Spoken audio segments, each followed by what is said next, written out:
What is bulimia? How many people have it? Why do people become bulimic? What are the medical dangers? What can I do to help someone who has bulimia? And what is the physical toll? So you know I'm here.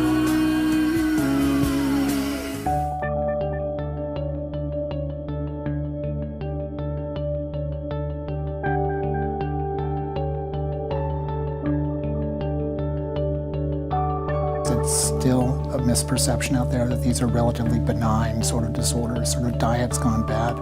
These are life-threatening, serious illnesses. They have the highest mortality rate of any psychiatric diagnosis. Today I want to talk about bulimia. It's a heartbreaking eating disorder that affects millions of people.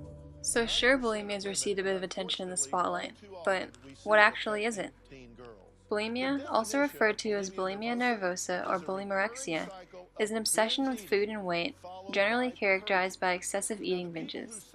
These binges are followed by compensatory purges in the form of vomiting or laxative use, or even just fasting or excessive exercise.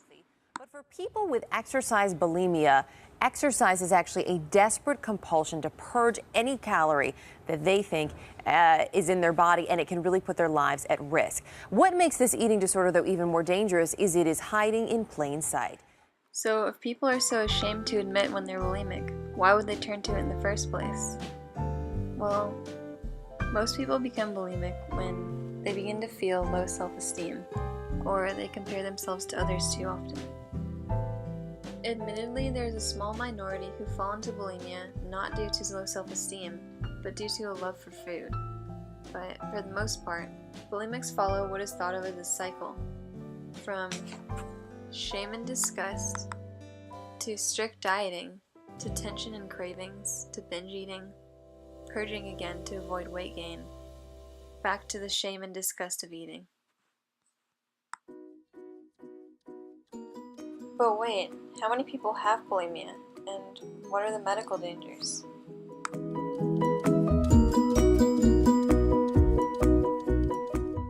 Currently, some 10 million American women and 1 million American men battle anorexia or bulimia, and with adolescence on social media and the beauty standards constantly changing, the likelihood of developing an eating disorder like bulimia is on the rise. Bulimia is a serious illness with serious side effects on every part of the body.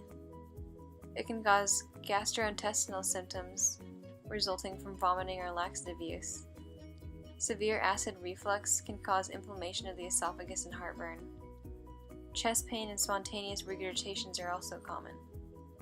It can even cause constipation or diarrhea, bloating, abdominal cramping, dehydration, and even blood in the feces. But most importantly, bulimia is fatal. Not only is every day a struggle and a nightmare, bulimia can also result in cardiac or respiratory arrest, and therefore sudden death. So, how do you know if someone has bulimia, and what can you do to help them? What can you do to get them to step off the scale, to get some hope, and to make themselves better? Process. You can't force someone to seek help, but you can urge them to. Just don't let them go through it alone. Be there for them. Help them. And just be there to be strong for them.